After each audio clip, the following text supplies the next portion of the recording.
मसीह यीशु में मैं आप सबको बहुत बहुत खुश आमदीद कहता हूँ। मैं उम्मीद करता हूँ आप जहाँ कहीं भी हैं खैरियत से हैं, खुदावंद के फजल में, उसके रहम में हैं। और आज हम इसको इस सेशन को इमानुल फ़खर भाई ने मुझे ज्वाइन किया है on this zoom software. Facebook पे भी कुछ लोग हमें देख रहे हैं और मैं उम्मीद करता हूं कि आप सब ठीक हैं, खैरियत से हैं, जहां कहीं भी हैं। खुदा आपके साथ हो, आपको बड़ी बरकत दे। गुड इवनिंग कुछ लोग हमें अफजा, गुड इवनिंग। आप सब मुझे प्लीज बता दीजिएगा कि आपको मेरी आवाज ठीक आ रही है कि नहीं। जोशुआ इमैनुअल ने भी हमें पाकिस्तान से ज्वाइन कर लिया है। और भी काफी दोस्त हैं, मैं आपके नाम नहीं देख पा रहा, सो अगर आप छोटा सा मैसेज लिख दें तो today we are going to look at the magic plant of book of Genesis.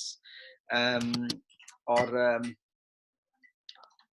भाई इमैनुअल ने हमें ऑनलाइन ज्वाइन किया है, but he has joined us through the Zoom app. मैंने फेसबुक पे Zoom की ऐप सबको भेजी है। काफी लोग मेरा ख्याल फेसबुक पे इसको ज्यादा देख रहे हैं, लेकिन अगर आप इसको Zoom के थ्रू आप मेरे साथ डायरेक्ट लाइव आना चाहें तो that's an option, you can do that. उसके लिए फेसबुक पे जो मैंने पोस्ट डाली है उसको सिंपली क्लिक करना है and it will go live. So मैं उम्मीद करता हूं कि ये ज्यादा लोगों के लिए this is new thing. I understand, please मुझे भी माफ कीजिएगा। मैं भी this is the first time I am doing it live, but मैं उम्मीद करता हूं कि हमारा ये सेशन बहुत अच्छा जाएगा। हमने पैदाइश की किताब का मुताला शुरू कर रखा है और उसमें हमने लगभग 30 चैप्टर्स जो हैं वो कवर कर लिए हैं। और 30वें चैप्टर में हमने देखा था कि बेटों का, जनाबे याकूब के बेटों की पैदाइश हमने देखी थी। और उसमें हमने देखा था कि बेटे जो हैं वो उनके 11 बेटे पैदा हो चुके हैं, 12वां अभी नहीं पैदा हुआ। मैंने आपको बताया था कि क्योंकि हमें पता है कि उनका 12वां बेटा बेंजामिन था, जिसे बिन्यामीन कहते हैं। उनके नाम मैंने आपके साथ शेयर किए थे और उन नामों का बड़ा खास मतलब है। उन नामों का एक स्पेसिफिक सा रीजन है उसके पीछे। मैंने बताया था कि उसके पीछे छुपा हुआ एक मैसेज भी है, और उस मैसेज की खूबसूरती और उस मैसेज की खासियत ये है कि उसके पीछे भी एक पैगाम खुदा ने छुपा रखा है हमारे सीखने वालों के लिए। जो सीखना चाहें उनके लिए बड़ा खूबसूरत सा पैगाम है। वो जो बेटे पैदा हुए जनाबे याकूब से, उनका नाम जोशुआ ने बताया कि आवाज क्लियर है। Thank you Joshua. और हमने देखा था कि उनके जो बेटे पैदा हुए थे उनका नाम हमने बड़े गौर से देखा था। उनके नामों के मतलब हैं जो कि एक्चुअली बाइबल में हमें नजर आते हैं। उन नामों के मतलब जो हैं वो बड़े खास तरीके से खुदा ने उनके बीच में भी हमारे लिए पैगाम रख छोड़ा है। उन नामों का मतलब मैंने आपसे पहले भी शेयर किया था कि उसमें जो पहले 4 बेटे हैं वो दर हकीकत जनाबे याकूब की, बल्कि पूरी बनी इसराइल के लिए मिस्र में जो गुलामी का दौर था उस दौर को रिप्रेजेंट करते हैं। उन जो नाम हैं बनी इसराइल के 12 बेटों के, जो कि बाद में 12 कबीले बनते हैं, उनका नाम एक पैगाम रखता है। और उनमें से जो पहले 4 बेटे हैं, पहला बेटा रूबन था, दूसरा बेटा सिमियन था, तीसरा बेटा लावी, और चौथा बेटा हम देखते हैं कि उनका नाम यहूदा था। मुझे यहाँ पे अभी मैसेज आया कि कनेक्शन थोड़ा अनस्टेबल है। अगर आपको कोई भी प्रॉब्लम हो तो प्लीज़ मुझे फ़ौरन बताइएगा ताकि हम इसको देख सकें और हम उसको मुझे पता चल जाए कि आपको मेरी आवाज़ ठीक पहुँच रही है या नहीं पहुँच रही। पहले जो 4 बेटे हैं, पहले 4 बेटों का हमें पता है कि पहले 4 बेटों का नाम के बीच में मिस्र की गुलामी का दौर है। पहले बेटे का नाम अफ्लिक्शन है, जैसा कि और इसके लिए आपको कुछ okay, that's thank you so much. Emmanuel ने हमें बताया कि connection is perfectly fine. Thank you so much Emmanuel, God bless you. So हमें जेनेसिस की जो मैंने आपसे पहले भी जिक्र किया था कि जैसे जेनेसिस के 5वें बाब में जो नसबनामा है, पैदाइश की किताब के 5वें बाब में जो पहला नसबनामा है, जो बाप आदम से शुरू होता है और जनाब नूह तक जाता है, उसके बीच में भी एक पैगाम छुपा था। वो पैगाम क्या था? मैंने जैसे आपको बताया था, मैं क्विकली 1 मिनट में इसको रिवाइज करता हूँ। आदम का मतलब इंसान, सेत का मतलब अपॉइंटेड। आदम ने अपने लिए, इंसान ने अपने लिए अपॉइंट कर लिया अनूस यानी दुख, किनान तकलीफ और परेशानी, महलल लेकिन ब्लेसड गॉड। ये सारे लफ्जों के माने हैं, इनको हमने बड़ी डिटेल में इनकी स्टडी कर रखी है पहले भी, सो आप देख सकते हैं। महलल के बाद यारद पैदा हुआ, लेकिन मुकद्दस खुदा जो है वो नीचे आया। हनूक यानी हमें सिखाया मतुसला के उसकी मौत लेकर आएगी, लमक दुखी और परेशान लोगों के लिए नूह यानी सकून, कि खुदा इंसान ने अपने लिए मौत का इंतजाम किया, लेकिन खुदा खुद नीचे आया, केम डाउन, और उसने हमें यह सिखाया कि उसकी अपनी मौत हमारे लिए सकून, चैन और आराम लेकर आएगी। ये जेनेसिस चैप्टर 5 का हमने जब कवर किया था, उसमें कवर देखा था। अगर आप पीछे देखना चाहे तो मेरे ऑनलाइन सारे मेरे ये पैगाम पड़े हैं, आप उनको फॉलो कर सकते हैं। सो हम ये देखते हैं कि ये जेनेसिस 5 का था। तो अब सवाल ये है कि जब जेनेसिस 30वें बाब में हम जब आ जाते हैं तो हमें नजर आता है कि वहां पे बेटे पैदा हो रहे हैं जनाबे याकूब के। जनाब याकूब के जब बेटे पैदा हो रहे हैं तो उनमें सबसे पहले का नाम जो है वो रूबन है। और रूबन के बाद लिखा हुआ है कि उसने जब रूबन पैदा हुआ तो उसने कहा कि खुदा ने मेरी अफ्लिक्शन मुझसे दूर की। खुदा ने देखा कि मुझे जो है प्यार नहीं मिल रहा, मुझे प्यार नहीं किया जाता, सो इसलिए खुदा ने उससे जो है रूबन बख्शा। फिर उसके बाद उनका बेटा सिमियन पैदा हुआ। फिर उसके बाद सिमियन के बाद जो है हम देखते हैं कि लावी पैदा हुआ, और फिर लावी के बाद यहूदा पैदा हुआ, जिसका मतलब है कि खुदा की सताइश हो, या खुदा याह की सताइश और उसकी प्रेज एंड वर्शिप हो।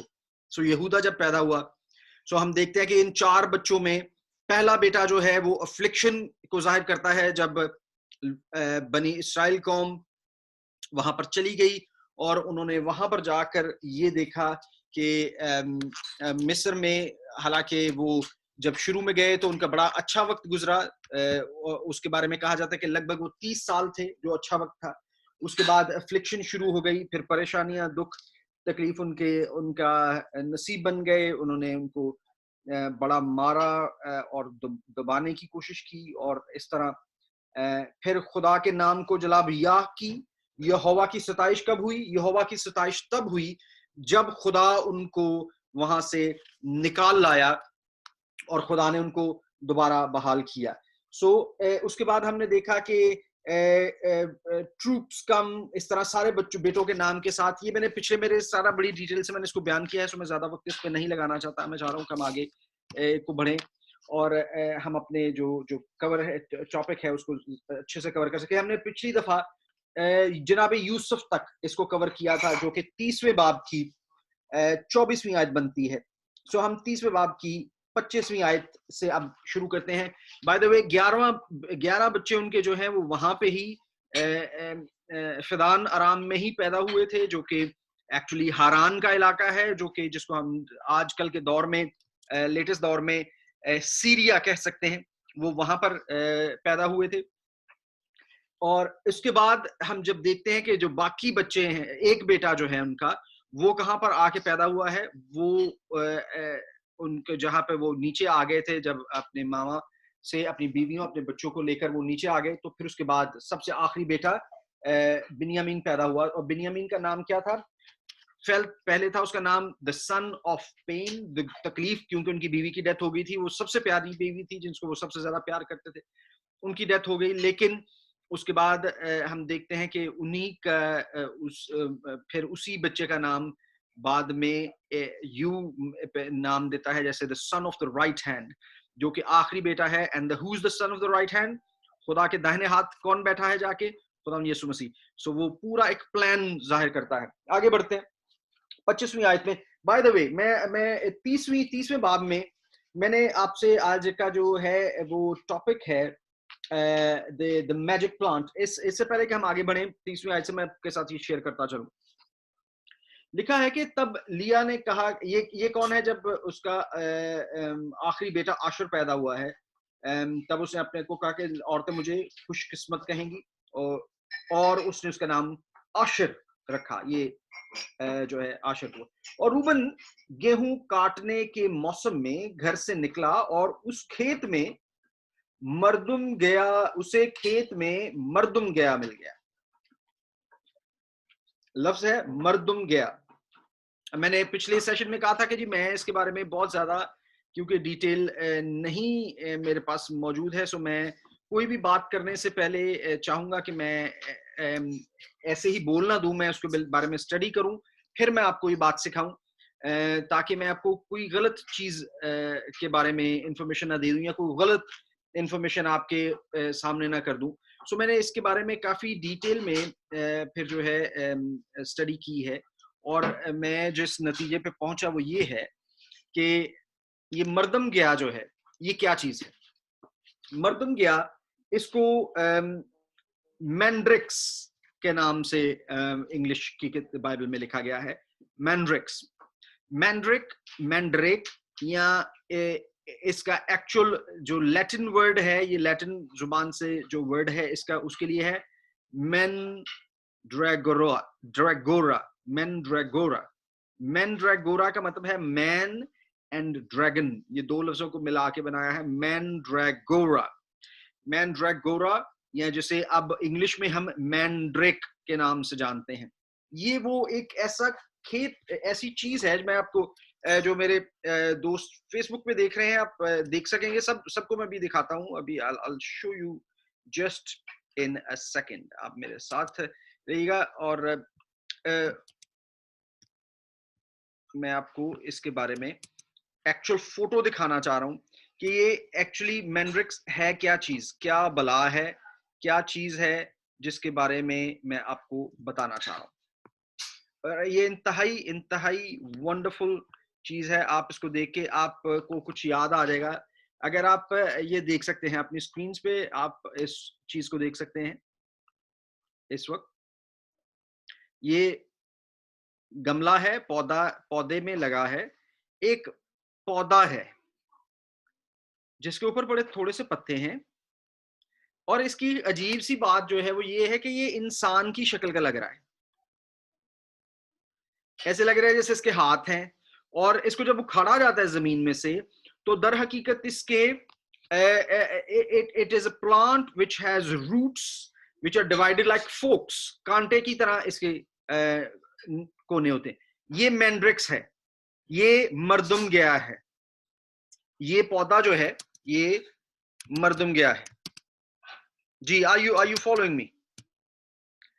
मुझे आप प्लीज बताते भी जाइएगा, ताकि मैं जो है इसको, ये मर्दुम गया जो पौधा है, इसको ये अगर आप देखें तो इसके बारे में बहुत सारी ये तस्वीरें भी आप देख सकते हैं। इसके बारे में बहुत सी अजीबो गरीब भी कहानियां मौजूद हैं, और सबसे बड़ी अजीब बात जो मुझे बड़ा कंपेलिंग लगा वो ये बात थी कि पहली सदी के हिस्टोरियन थे जिनका नाम था जोसेफस। जोसेफस ने बड़े माने हुए हिस्टोरियन हैं, उनकी बात को रद्द नहीं किया जा सकता। उन्होंने जनाब मसीह के होने का भी इकरार कर रखा है। उन्होंने बताया है कि पहली सदी में एक शख्स आया था जिसका नाम मसीहा था। मसाया, वो अपने आप को मसाया कहते थे। नासरत का रहने वाला था। नासरी उसके लोगों को, उसके फॉलोअर्स को लोग नासरी के नाम से भी जानते थे। और बाद में वो शख्स जो है, हम देखते हैं कि वो उनकी बाकायदा जोसेफस आज भी लिटरेचर में उनके रेफरेंसेस कोट किए जाते हैं। उनको बड़ा ऑथेंटिक रेफरेंसेस के तौर पर जोसेफस को, जनाब जोसेफस को कोट किया।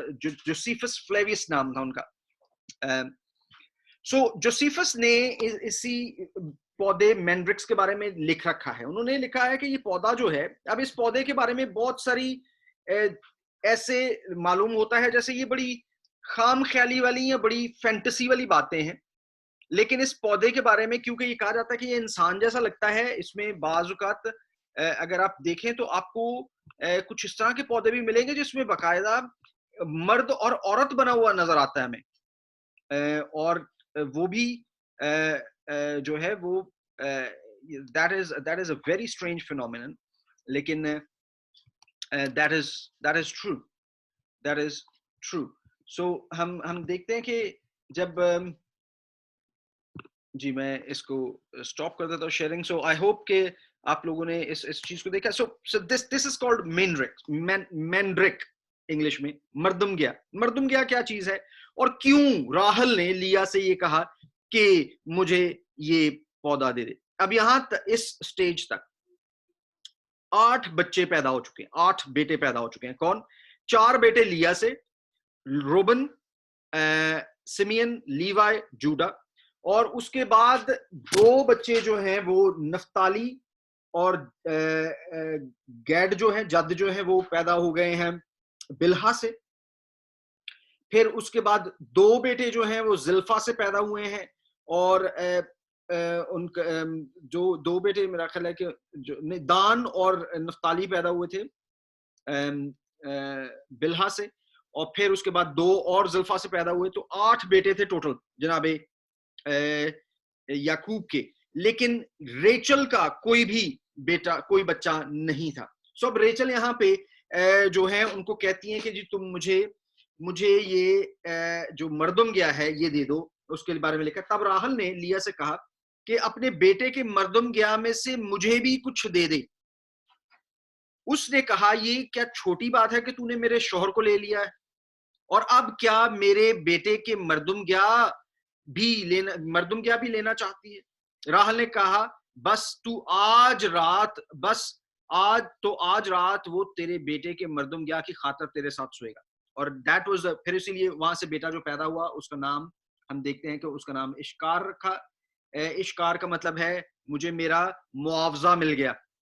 और यहाँ पे लिया रेचल या राखल जो है वो क्यों इस मर्दुमगिया को लेने के लिए इतनी इंटरेस्टेड थी, क्यों लेना चाह रही थी? इसका रीजन ये है कि वो इसलिए मर्दुमगिया लेना चाह रही थी क्योंकि दर हकीकत उनको पता था कि मर्दुमगिया एक ऐसा पौधा है जिसके बारे में ये बात मशहूर है कि इसको लव प्लांट भी कहा जाता है। लव प्लांट भी कहा जाता है। इसका मतलब है कि ये मोहब्बत का, इसको बहुत सारे इस पौधे के नाम हैं। चंद नामों में से मैं आपको बताता हूं। इसे एप्पल ऑफ सेटन भी कहा जाता है। Apples of Satan. ये पौधा जो है ये एक रूट है, एक्चुअली एक जड़ है। ये ऊपर पत्ते निकले होते हैं लेकिन नीचे इसके जड़ होती है। वो जड़ जो है उस जड़ के अंदर ये इंटॉक्सिकेटिंग एजेंट है। इससे बहुत सा नशा भी हो सकता है। अगर इसको ज्यादा खा लिया जाए तो इससे मौत भी वाकया हो सकती है। अभी रिसेंट वाकया जो हमें नजर आया, और ये पौधा जो है ये दर हकीकत मेडिटेरेनियन रूट है, मेडिटेरेनियन इलाकों में पाया जाने वाला। स्पेन और ये सारा जो उधर उस दरिया समंदर के साथ एरिया लगता है, इवन के इसराइल भी उन इलाकों में, सीरिया, इसराइल, इन इलाकों में पाया जाता है। और इसको बहुत से नामों से जाना जाता है। और इसको जो है इससे नशा भी हो जाता है। और कुछ लोग जो है, हिस्ट्री हमें ये भी बताती है कि पुराने दौर में जब लोगों की सर्जरी वो करने लगते थे, तो उस वक्त हकीकत में उस वक्त वो क्या करते थे कि इस पौधे का इस्तेमाल करके बेहोश किया जाता था, या कम से कम इतने नशे में कर दिया जाता था कि वो सर्जरी पॉसिबल हो सकती थी। औरतें जब बच्चे पैदा करती थी उस वक्त भी ये दिया जाता था उनको थोड़ा सा खाने के लिए, ताकि उनकी दर्द जो है, दर्द ज़ैद थोड़ी कम हो सके। और इसके बारे में ये भी कहा जाता है कि इसके एमुलेट्स बना के छोटे छोटे, जैसे तावीज की तरह की को चीज कह सकते हैं, या गले में डालने के लिए जिस तरह के लॉकेट्स होते हैं, वो भी लिए जाते थे और उसको पहन लिया जाता था। और कहा जाता है कि ये पौधा जो है, ये गुड लक भी या बांझपन से इलाज के हल के तौर पे भी लिया जाता था।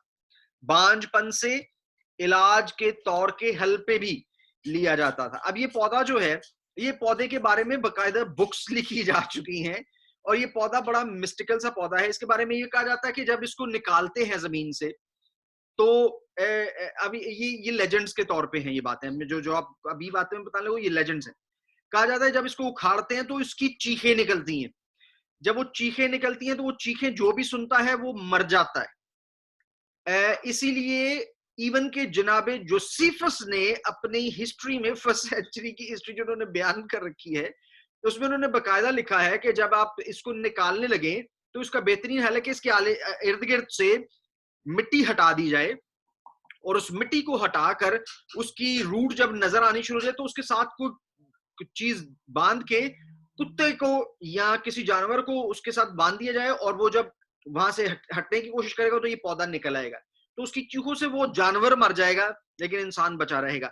इवन के लेटेस्ट जो जो जनाब मसीह से पहले की बात करें तो कहा जाता है कि अलेक्जेंडर द ग्रेट के पास भी जो है मेंड्रिक्स थी, उनके पास मर्दम गया था, और वो उनके लिए बड़ी खुशकिस्मती का बायस बना। और फिर एक और बड़े फाइटर थे, मुझे उनका नाम नहीं आ रहा, मैं गलत नहीं बताना चाह रहा हूं, मैं इसलिए कोट नहीं करूंगा, लेकिन उनके बारे में भी कहा जाता है कि उन्होंने भी इसका बकायदा एक जो है वो मैनिक्विन बना के अपने साथ रखा हुआ था, वो जंग में उसको लेके जाया करते थे और वो उनके लिए जीत का बायस बनता था। सो मेंड्रिक्स जो है, अब सवाल है कि राहल क्यों मेंड्रिक्स मांग रही है? क्या वो अपनी किस्मत आजमाना चाह रही है? खुदा के कलाम में लिखा है कि चंद चीजें जो कि कभी नहीं फिल होती, उनमें से एक बांझ कोक भी है। The barren womb never says no. It's written in the Proverbs. So हो सकता है कि वो डिफरेंट तरीके करना चाह रही थी, लेकिन हमें नजर आता है कि यहाँ पर जब राहल ने वो मेंड्रिक्स उसके बेटे से रूबन से ले लिया, उसके बाद क्या हुआ? उसके बावजूद भी जब वो लिया याकूब के पास गई, उन्होंने कहा कि आज तू मेरे साथ सोएगा, और उसके बाद क्या हुआ कि खुदा ने लिया की सुनी और वो हामला हुई, और याकूब से उसके पांचवा बेटा हुआ। तब लिया ने कहा खुदा ने मेरी उजरत मुझे दी, इसीलिए उसने उसका नाम इश्कार रखा, क्योंकि मैंने अपने शोहर को अपनी लौंडी दी और उसने उसका नाम इश्कार रखा। और लिया फिर हामला हुई और याकूब से उसके छठा बेटा हुआ, 6 बेटे उसके हुए। तब लिया ने कहा खुदा ने मुझे अच्छा मेहर बख्शा, और अब मेरा शोहर जो है वो मुझसे, मैंने क्या बताया था कि जो खुदा ने, तब लिया ने कहा कि उस खुदा ने मुझे अच्छा मेहर बख्शा, अब मेरा शोहर मेरे साथ रहेगा क्योंकि मेरे उससे 6 बेटे हो चुके हैं। सो हम यहाँ पे देखते हैं उसने उसका नाम जबलून रखा, और जबलून का मतलब है the God dwelling with us, खुदा मेरा हस्बैंड मेरे साथ रहेगा, and he will be with me. अब यहाँ पे लेकिन एक बात नजर आती है जो कमाल की बात ये है कि राहल ने जब ये पौधा लिया और इस पौधे का इस्तेमाल किया, उसका लालच इसके पीछे ये था, कि मैं जो है मेरी औलाद हो जाएगी। ठीक है, मेंड्रिक्स लेने का मकसद यही था ना कि जी मेरी औलाद इससे पैदा हो।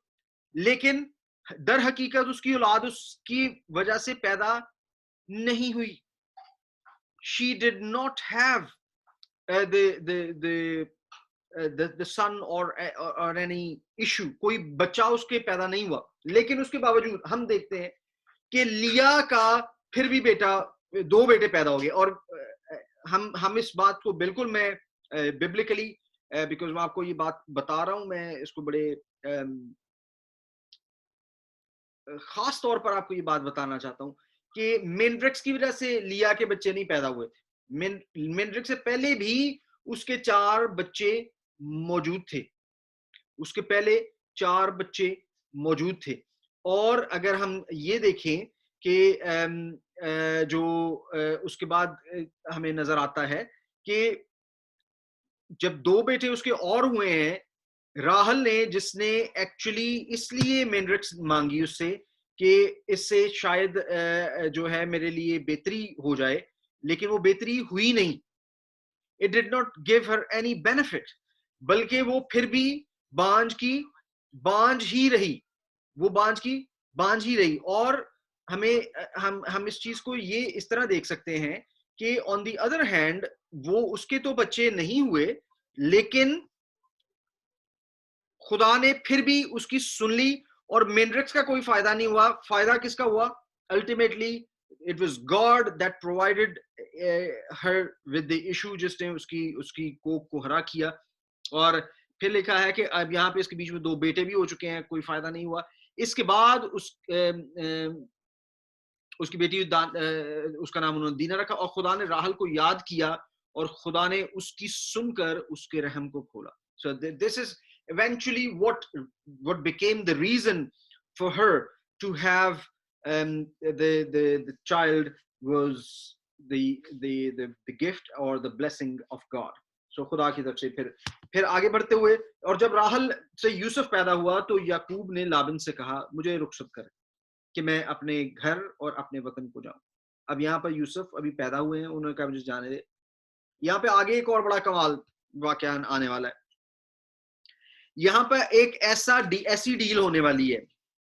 जब वो याकूब अपने भाई ईसाऊ को धोखा देकर वापस आया तो उसको लगा कि मैंने धोखा दे दिया, मुझे कोई धोखा नहीं देगा. लेकिन अल्टीमेटली क्या हुआ कि जनाबे याकूब को उनके मामा जी, हर शेर का सवा शेर होता कहते हैं, वो उनको सवा शेर मिल गया. सो उस सवा शेर का नतीजा ये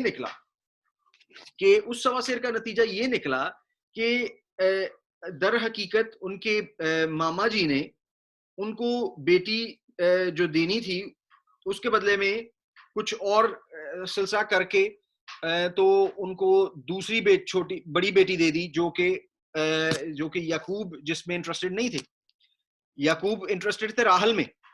लेकिन मामू ने क्या किया? मामू ने होशियारी चालाकी करके उनको बड़ी बेटी दे दी. अब वहां पर याकूब को पहली दफा धोखा मिला है. याकूब को पहली दफा खुद से धोखा मिला. अब जब उनको धोखा मिला तो he realized that how hard it is or how bad it is when you get जब आपको धोखा मिलता है.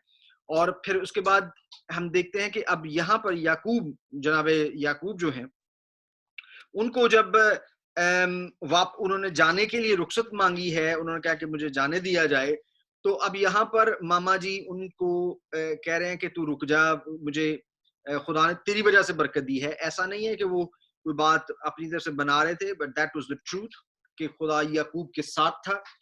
He was the chosen of God, he was the blessed of God. इसीलिए खुदा ने उनको बरकत दी थी. और वो कहता है कि जी अब तू मेरे पास रुक. अब there is a new deal coming, there is a new deal that is going to happen. और वो डील ये होगी कि वो चाहेंगे कि दर हकीकत में लाबन को, उनके मामा जी को ऐसा लगेगा कि यार ये तो बड़ी जबरदस्त डील हो गई, मैं तो बड़े फायदे में रहूंगा. लेकिन हकीकत में अब लाबन को भी उनका मैच मिल गया है, जो कि अब याकूब जो है वो सवासेर बन के उनको निपटेगा और उनको मिलेगा. सो अब हम देखते हैं आगे it's more story, but I'll try to go through it quickly. लिखा है कि मेरी बीवियां और मेरे बाल बच्चे जिनकी खातिर मैंने तेरी खिदमत की है और मेरे हवाला कर और मुझे जाने दे, क्योंकि तू आप जानता है कि मैंने तेरी कैसे खिदमत की। तब लाबिन ने उसे कहा, अगर मुझ पर तेरे तेरे करम की नजर है तो यहीं रह, क्योंकि मैं जान गया हूं कि खुदावंद ने तेरे सबब से मुझको बरकत बख्शी है। बाय द वे, आप ये ज़हन में रखिएगा कि लाबिन जो है वो वहदानियत पर, खुदा की एक होने पर भरोसा नहीं करते। यहाँ पे मैं आपके साथ एक और रिसर्च है जो कि नूजी नूजी टैबलेट्स के नाम से जानी जाती है, NUZI। आप गूगल पे देख सकते हैं। मैंने आपसे हमेशा कहा है कि जब मैं कोई चीज जो बताता हूँ आपको, मैं चाहता हूँ कि आप उसको बिल्कुल ऐसे ना बिल्कुल ट्रस्ट कर लें कि जैसे मैंने बता दिया जी, इन्होंने कहा है तो बिल्कुल ठीक होगी। Always do your own research, ये बड़ा जरूरी है। सो हम देखते हैं कि उन्होंने जो है कहा कि जी तू मेरे साथ रुक, क्योंकि मैं जान गया हूं कि खुदावंद ने तेरे सबब से मुझको बरकत बख्शी है, और ये भी कि मुझसे तू अपनी उजरत ठहरा ले और मैं तुझे दिया करूंगा। अब देखिए, 2 दफा 7-7 साल खिदमत कर ली है, उसके बाद भी थोड़ा सा शायद गुजर गया हो। 14 साल खिदमत करने के बाद अब आके वो सैलरी तय कर रहे हैं। 14 साल में सिर्फ उन्होंने all he could earn was his wives, बीवियां अपनी सिर्फ उन्होंने इनसे जो है वो हासिल की हैं इस सारी बात से। तू मुझसे उजर ठहरा ले और मैं तुझे दिया करूंगा। उसने उससे कहा कि तू आप जानता है कि मैंने तेरी कैसी खिदमत की है और तेरे जानवर मेरे साथ कैसे रहे, क्योंकि मेरे आने से पहले ये थोड़े थे और अब बढ़कर बहुत से हो गए हैं, और खुदावंद ने जहां जहां मेरे कदम पड़े तुझे बरकत बख्शी। जनाबे जो इसराइल है, जनाबे याकूब जो है, वो खुद भी इस बात को तस्लीम करता है कि खुदा ने मेरी वजह से तुझे ब्लेस किया है। अब मैं अपने घर का बंदोबस्त कब करूं? उनका मतलब है कि अब मुझे अपने घर का भी तो कुछ करना है, मुझे जाने दे, इसलिए तेरी मेहरबानी। उसने कहा, तुझे मैं क्या दूं? याकूब ने कहा, तू मुझे कुछ ना देना। अब डील होने लगी है। This is going to be interesting, this is going to be interesting. Deal हो रही है जिसमें जनाबे लाबन को ये मालूम होगा कि ये तो बड़े फायदे में मेरा सौदा रहेगा, ये तो मुझे। अब वो कह रहे हैं कि तू मुझे कुछ ना देना। याकूब ने कहा, तू मुझे कुछ ना देना, पर अगर तू मेरे लिए एक काम करे तो वो मैं तेरी भेड़ बकरियों को फिर चराऊंगा और उनकी निगहबानी करूंगा। मैं आज तेरी सब भेड़ बकरियों में चक्कर लगाऊंगा। उन्होंने कहा, मैं जाऊंगा, और जितनी भेड़ चितली चितली और अबलक और काली हों, और जितनी बकरियां अबलक और चितली हों, उन सबको अलग एक तरफ कर दूंगा, उन्हीं को मैं अपनी उजरत ठहराऊंगा। यानी अब उनका कहना है कि भेड़ें भेड़ें आपने देखा अमूमन वाइट होती हैं, ज्यादातर भेड़ें वाइट होती हैं। तो वो कह रहे हैं कि जो जो भेड़ें जो है ना, जिन भेड़ों पे निशान आ जाए, को काला आ जाए या ब्राउन आ जाए, वो मेरी उजरत होंगी। उन पे लाइनें आ जाए या डब्बे आ जाए या जो कुछ मर्जी हो जाए, वो भेड़ें मेरी होंगी। लाबन ने कहा, ये तो बड़ी अच्छी बात है, क्योंकि भेड़ें तो ज्यादातर सफेद बच्चे पैदा करती हैं। अब उसने क्या किया, और फिर एक बात जो इस बात को ध्यान करिएगा, ये बहुत से लोग इस बात को समझ नहीं शायद पाते, मैं खुद भी इस बात को बहुत देर तक एग्जैक्टली नहीं समझ पाया, कि याकूब, जनाबे याकूब कौन सी भेड़ बकरियों की रखवाली कर रहे थे? व्हाइट वालियों की कि चितली वालियों की? स्पॉटेड एंड स्पेकल्ड की के व्हाइट भेड़ों की जिम्मेदारी जनाबे याकूब के पास थी? ये सवाल इंपॉर्टेंट है और इस पे हम जरा थोड़ा सा यहाँ पे गौर करने लगे हैं। देखिएगा, और आइंदा जब कभी मेरी उजरत का हिसाब तेरे सामने हो तो मेरी सदाकत आप मेरी तरफ से इस तरह बोल उठेगी कि जो बकरियां चितली और अबलक नहीं और जो भेड़ें काली नहीं, अगर वो मेरे पास हो तो चुराई हुई समझी जाएंगी। यानी वो कह रहे हैं कि जी अगर व्हाइट हो या एक कलर की हो, अगर वो मेरे पास है तो वो चोरी की है, वो तेरी है। लाबिन ने कहा, मैं राजी हूं, जो तू कहे वही सही। उसने उसी रोज धारीदार और अबलक और बकरों को और सब चितली और अबलक बकरियों को जिनमें कुछ सफेदी थी और तमाम काली भेड़ों को अलग करके उनको अपने बेटों के हवाले किया। अब ये किसकी बात हो रही है? अब ये किसकी? ये लाबिन ने किया है। लाबिन ने क्या किया? लाबिन ने सारी की सारी जो कलर्ड भेड़ें हैं वो लेकर अपने बेटों को दे दी। अब इनकी रखवाली याकूब जो है वो इनकी नहीं रखवाली कर, याकूब सफेद भेड़ों की रखवाली कर रहे हैं। याकूब सफेद भेड़े लेकर उनको लेकर जा रहे हैं।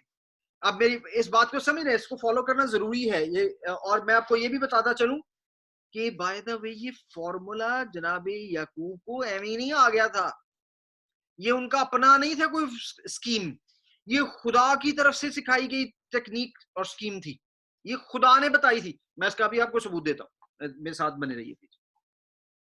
और उसने अपने और याकूब के दरमियान उसने क्या किया, और उसने उसी रोज धारीदार और अबलक भेड़ों को, सब चितली और अबलक बकरियों को जिनमें कुछ सफेदी थी और तमाम काली भेड़ों को अलग करके उनको अपने बेटों के हवाले किया। यानी जो उसकी उजरत बनती थी वो उसने अपने बेटों को दे दी, ताकि ऐसा ना हो कि वो जो रंग बिरंगी हैं उनकी मेटिंग जो है वो व्हाइट वालियों से कराए, तो फिर जाहिर बात है कि पैच ज्यादा बच्चे पैदा होंगे। तो उन्होंने कहा नहीं भी अब तेरे पास सिर्फ व्हाइट होंगी। अब उन्होंने सफेद को कैसे रंगीन और सफेद को कैसे चित्री में, और चित्री हम उर्दू पंजाबी में कहते हैं, लफ्ज चितली है, चितली में और अबलक में, और इनको कैसे ट्रांसफर किया, इसकी कहानी बड़ी मजे की। और याकूब ने सफेद और उसने अपने और याकूब के दरमियान 3 दिन के सफर का फासा ठहराया, और याकूब लाबन की बाकी रेवड़ को चराने लगा। और याकूब ने सफेदा और बादाम और चिनार की हरी हरी छड़ियां ली और उनको छील छील कर इस तरह गंडेदार बना लिया कि उन छड़ियों की सफेदी दिखाई देने लगी। अब आपको पता ना कि एक लकड़ी अगर आप लेते हैं, एक लकड़ी आप लें और उस लकड़ी को अगर आप यहां से थोड़ा सा स्क्रैच कर दें तो वो आपको पता है कि वो क्या हो जाता है कि वहां से वो उसकी जो छाल होती है वो उतर जाती है। जो छाल उतर जाती है तो वो व्हाइट नजर आती है। अब व्हाइट ब्लैक व्हाइट का एक पैटर्न, इस तरह का पैटर्न उन्होंने बना के, उन्होंने जहां पर वो भेड़ें पानी पीने आती थी और वहां पर वो एक दूसरे मेट करती थी, ताकि वो जो है उर्दू में बड़ा ही खूबसूरत लफ्ज लिखा है गाबन, जहां पर वो प्रेग्नेंट हो जाएं भेड़ बकरियां, वहां पर जहां वो गाबन होती थी वहां वो टर्फ्स में रख देते थे, पानी के सामने रख देते थे। सो पानी पीते वक्त उनको देखती थी। और फिर अच्छा बाय द वे इसके बारे में बहुत सारे लोग ये समझते हैं कि यार ये कैसी अजीब सी कहानी है, ये it does not make any sense. By the way मैं आपको ये बात बताता चलूं, this story makes absolute sense and there are experts who have given their opinion about the mating of the sheeps and goats, और उन पे क्या चीजें किस तरह इन्फ्लुएंस होती हैं और वो क्या होती हैं, ये उन्होंने एक्सपेरिमेंट करके बकायदा देखा है। और ऐसे आलम मौजूद हैं, उन्होंने किताबों में अपनी रिसर्चेस बकायदा लिख रखी हैं। मुझे अभी एक ऑथर का नाम मैंने याद किया था, मुझे भूल गया है, मैंने उनकी पढ़ी नहीं है, ये मैंने अपने उस्ताद से सुना था, उन्होंने उनका बकायदा रेफरेंस कोट किया है और उन्होंने कहा है कि ये उनकी आप बुक पढ़ सकते हैं, उसमें उन्होंने बकायदा ये इस बात को, क्योंकि आप ये बात ज़हन में रखिए कि जब हम खुदा का कलाम हमें बयान करता है, वो कहता है कि तू अपने सारे दिल, अपनी सारी जान और अपनी सारी अकल से खुदा को प्यार कर। सो ऐसा नहीं है कि वो बेवकूफों की तरह कहता है कि हम बेवकूफों की तरह खुदा को मानते जाएं। वो he likes when we actually look at the word of God in a positive sense. So हम यहाँ पे देखते हैं कि जी वो उन्होंने इस तरह ये स्कीम बनाई और करना शुरू किया, और भेड़ बकरियों के सामने हौजों और नालियों में जहां वो पानी पीने आती थी खड़ी कर दी, और जब वो पानी पीने आई सो गाबिन हो गई, यानी वो प्रेग्नेंट वहां पे होती थी। और उन छड़ियों के आगे गाबिन होने की वजह से उन्होंने धारीदार चितले और अबलक बच्चे दिए। और याकूब ने भेड़ बकरियों के इन बच्चों को अलग किया और लाबिन की भेड़ बकरियों के मुंह धारीदार और काले बच्चों की तरफ फेर दिए, और उसने अपने रेवड़ को जुदा किया और लाबिन की भेड़ बकरियों में मिलने ना दिया, ताकि वो ऑब्वियसली कंफर्म्ड उसी तरह के फिर बच्चे आगे हों। और जब मजबूत भेड़ बकरियां गाबिन होती थीं तो याकूब छड़ियों को नालियों में उनकी आंखों के सामने रख देता था ताकि वो उन छड़ियों के आगे गाबिन हो। पर जब भेड़ बकरियां दुबली होती यानी पतली कमजोर होती थी तो वो उनको वहां नहीं रखता था। सो दुबली तो लाबन की रही और मजबूत याकूब की हो गई। चुनाचे वो नहायत बढ़ता गया और उसके पास बहुत से रेवड़ और लौंडियां और नौकर चाकर और ऊंट और गधे हो गए। मैंने आपसे कहा कि मैं आपको बताता हूं कि जी ये कहां पे खुदा ने उसको ये स्ट्रेटजी बख्शी थी। जी हमारे भाई हनूक ने इसको पोस्ट भी कर दिया है। आप भी अगर इसको शेयर कर दें तो it's a good idea and और ताकि दूसरों तक भी खुदा का कलाम की ये बातें पहुंच सकें। इसमें हमारा कोई कमाल, हमारा जलाल नहीं होना चाहिए, बल्कि सारी इज्जत और सारा जलाल खुदा के नाम को ही मिलना चाहिए। सो हम देखते हैं कि यहाँ पर एक बड़ा जबरदस्त तरीके से जनाबे याकूब ने उन भेड़ बकरियों को अपने लिए कैसे कमा लिया। अब कहने को तो हमें ऐसा लग सकता है कि यार ये धोखा नहीं है, लेकिन ये धोखा नहीं है। This is how God blesses you. जब खुदा आपको ब्लेस करता है ना, तो वो उसके ब्लेस करने के तरीके बहुत फर्क है। उसके ब्लेस करने का तरीका इंतहाई डिफरेंट हो सकता है। और हम देखते हैं कि आगे वाली जब हम उसमें जाके देखते हैं तो उसमें लिखा हुआ है अगले चैप्टर में, 31वें चैप्टर जब शुरू होता है, लिखा है और उसने लाबन के बेटों की ये बातें सुनी। किसने? याकूब ने ये बातें सुनी कि हमारे बाप का सब कुछ, कि याकूब ने हमारे बाप का सब कुछ ले लिया और हमारे बाप के माल की बदौलत उसकी ये शानो शौकत है। और याकूब ने लाबन के चेहरे को देखकर ताड़ लिया कि उसका रुख पहले से बदला हुआ है। इसका मतलब है कि उसको पता चल गया कि यार एक काम जड़ा ना हुन ठीक नहीं, मेरा ससुर जो है वो मेरे से कुछ खुश नहीं है। और इसीलिए उसने अपना मुंह उनसे बिगाड़ लिया। और मुंह बिगाड़ने की वजह से क्या हुआ? कि जनाब याकूब ने अपनी बीवियों को बुलाया और उनको घर पे नहीं बाहर बुलाया, लिखा है। और याकूब ने और खुदावंद ने याकूब से कहा कि तू अपने बाप दादा के मुल्क को और अपने रिश्तेदारों के पास लौट जा। आपको याद है कि जब वो आए थे तो तब भी खुदा ने उनको कहा था कि तूने यहाँ पे नहीं रहना, you have to go back, come back from where you have come. और उसके लिए मैंने आपको बताया था मैकफिला वो कब्र है जहां पर हित्ती अफरून के खेत को जो खरीदा था बाप इब्राहिम ने 400 चांदी के मस्काल के इवज, वहां पर बाप इब्राहिम और बीबी सारा और अभी तक उनकी अम्मा जो थी रिबका की भी कब्र वहां पर बन चुकी थी। और इसीलिए खुदा चाहता था कि वो अपने उस लैंड से जुड़े रहें, because that was the first piece of land that was bought by money by Ibrahim. बाप इब्राहिम ने उसको बकायदा पैसों से खरीदा था और पैसे देकर उसको उन्होंने खरीदा था। सो हम देखते हैं कि अब खुदा ने याकूब को ये कहा है, इससे पहले वो अपने मामू के बेटों का यानी अपने कजन्स की बातें भी सुन रहे हैं कि वो उनके खिलाफ बातें कर रहे हैं। तब याकूब ने राहल और लिया को मैदान में जहां उसकी भेड़ बकरियां थी बुलवाया और उनसे कहा, मैं देखता हूं कि तुम्हारे बाप का रुख पहले से बदला हुआ है, पर मेरे बाप का खुदा मेरे साथ रहा। तुम तो जानती हो कि मैंने अपने मकदूर भर तुम्हारे बाप की खिदमत की है, लेकिन तुम्हारे बाप ने मुझे धोखा देकर 10 बार मेरी मजदूरी बदली। 10 बार मेरी मजदूरी बदली है। इट मीन्स के लाबिन जो है he was trying to trick, first of all तो he must be very upset with जब रेचल की बजाय राहल की बजाय लिया उनको दे दी गई। सो ये भी उनके लिए एक इंतहाई जो है उनको अच्छी बात नहीं लगी। फिर उसके बाद आगे भी वो बयान करता है कि कैसे उनकी जो है मजदूरी बदली गई। लेकिन तुम्हारे 10 बार मेरी मजदूरी बदली, पर खुदा ने उसको मुझे नुकसान पहुंचाने ना दिया।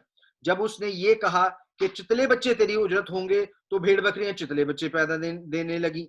और जब कहा कि धारीदार बच्चे तेरे होंगे, तो भेड़ बकरियां धारीदार बच्चे देने ले, यूं खुदावंद ने तुम्हारे बाप के जानवर लेकर मुझे दे दिया। अब यहाँ पे इंपॉर्टेंट बात है, जो मैंने आपको कहा था कि ये आइडिया जनाब याकूब का अपना आइडिया नहीं था, ये खुदा की तरफ से गाइडेंस थी, खुदा की तरफ से बताया गया आइडिया था। वो आयत हमें यहाँ पे मिलने लगी है। ये वो पिछले चैप्टर का वाकया है, ये नए चैप्टर में मैं इसी का वाकया मिलेगा। यूं खुदा ने तुम्हारे बाप की जानवर लेकर मुझे दे दिए, और जब भेड़ बकरियां गाभिन हुई तो मैंने जवाब में देखा, मैंने ख्वाब में देखा कि जो भेड़ बकरियां जो बकरे बकरियों पर चढ़ रहे हैं सो धारीदार चितले और चितकबरे हैं। और खुदा के फरिश्ता ने ख्वाब में मुझसे कहा, ऐ याकूब। मैंने कहा मैं हाजिर हूं। मैं हाजिर हूं is a very specific term जो हमेशा यूज होती रही है जब भी खुदा बुलाता है, या आपसे बड़ी पोस्ट वाला शख्स आपको बुलाता है तो आप उसके लिए अदब से प्यार से कहते हैं। हालांकि बाप इब्राहिम ने इसहाक के कहने पे भी ये कहा है, बेटे मैं हाजिर हूं। तब उसने कहा कि अब तू अपनी आंख उठाकर देख कि सब बकरे जो बकरियों पर चढ़ रहे हैं धारीदार चितले और चितकबरे हैं, क्योंकि जो कुछ लाबिन तुझसे करता है मैंने देखा है। इट मींस कि खुदा ने उसको ये सब कुछ इसलिए बरकत दी है, या ये तरीका इसलिए बताया है क्योंकि खुदा लाबिन को सजा देना चाह रहा है कि तूने मेरे बंदे से इस तरह किया।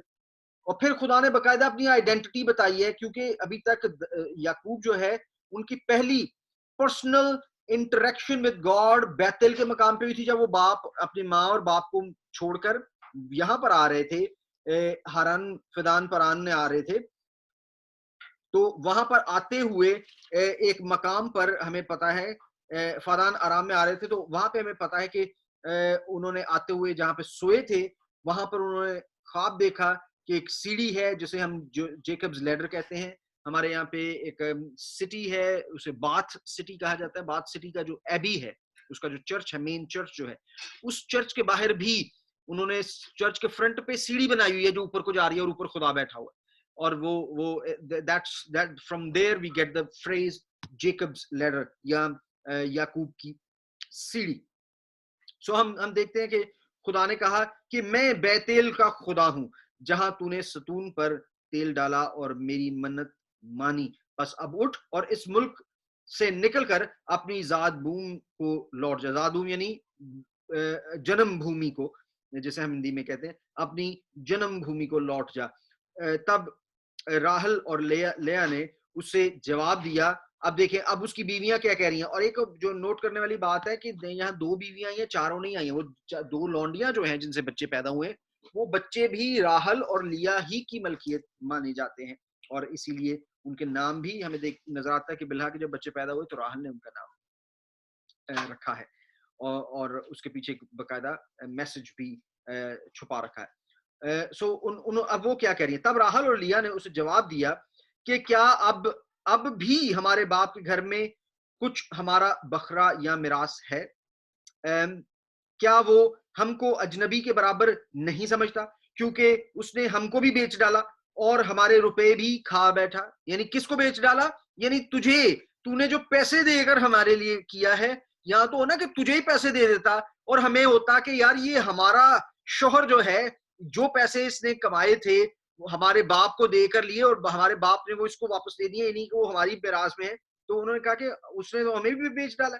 इसलिए अब जो दौलत खुदा ने हमारे बाप से ली वो हमारी और हमारे फर्जंदों की है।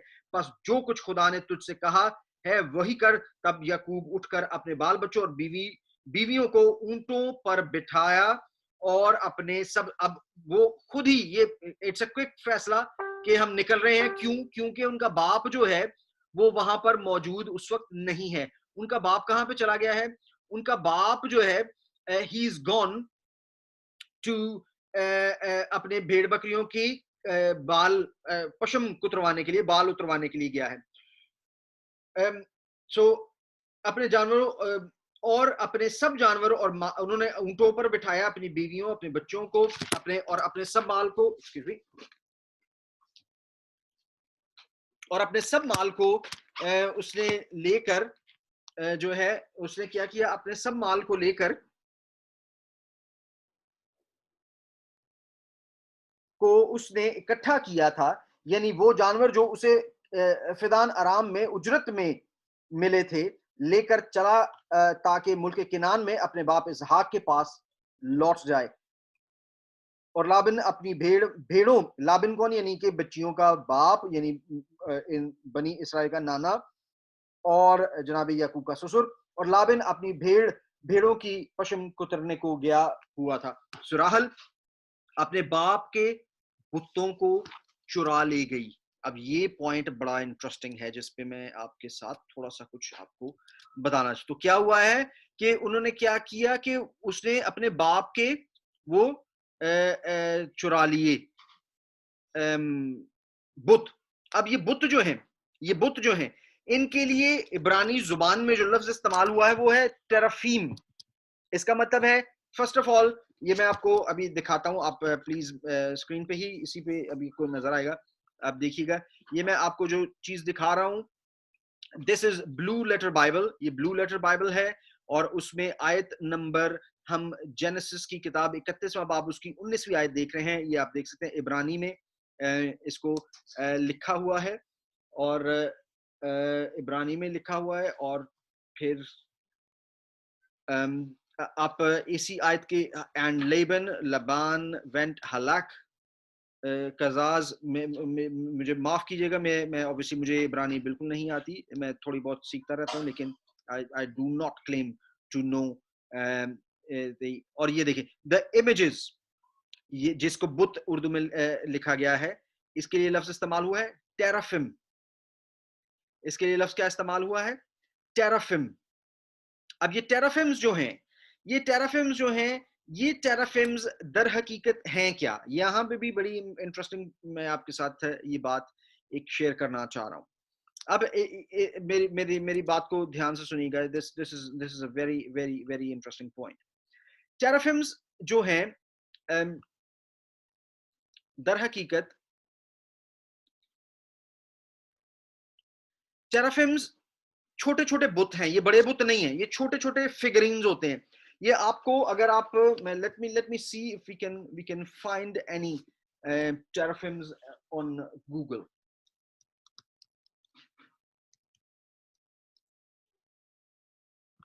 टेराफिम स्टैचूज, जी बिल्कुल, ये टेराफिम स्टैचूज भी मिल गए हैं, ये भी मैं आपके साथ अभी शेयर किए देता हूं, आप देखिएगा।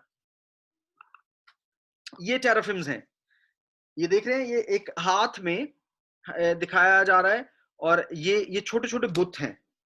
ये छोटे छोटे बुत जो हैं ये क्या हैं? और इसके मैं देखिए मैं बड़ी कोशिश करता हूँ कि मैं जल्दी चलूं, मैं चाहता हूं कि मैं जल्दी जल्दी खत्म कर दूं, लेकिन खुदा का कलाम स्पेशली इतना खूबसूरत और इतना मजेदार है और इतनी ज्यादा इसमें सीखने वाली बातें हैं कि मैं चाहता हूं कि ये बातें हम मिस ना करें। और अगर आप गौर करें तो ये टेराफिम्स जो हैं, आप इनको देख सकते हैं कि ये छोटे छोटे बुत हैं जो कि असल में क्या है। पहली बात है, इससे इससे पहली बात हमें ये पता चल रही है कि जनाब लाबिन जो हैं, क्योंकि लाबिन का दादा जो होगा वो कौन था? तारा। तारा कौन थे? बाप इब्राहिम के वाले साहब थे, उनका दादा बाप इब्राहिम का बाप था। अब ये और बाप इब्राहिम के वाले साहब जो थे तारा, उनका बिजनेस भी बुत बनाने का था। लेकिन इन टेराफिम्स की सिर्फ इंपॉर्टेंस ये नहीं है कि ये उनके लिए खुदा हैं, इनके लिए इनकी इंपॉर्टेंस ये है कि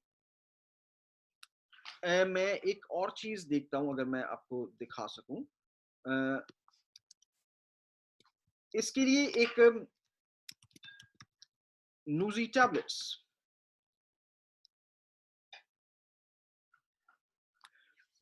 ओरिजिनली पब्लिश हुए हैं जी। Nuzi tablets documents found during the excavation is Nuzi in the Asian Mesopotamia southern.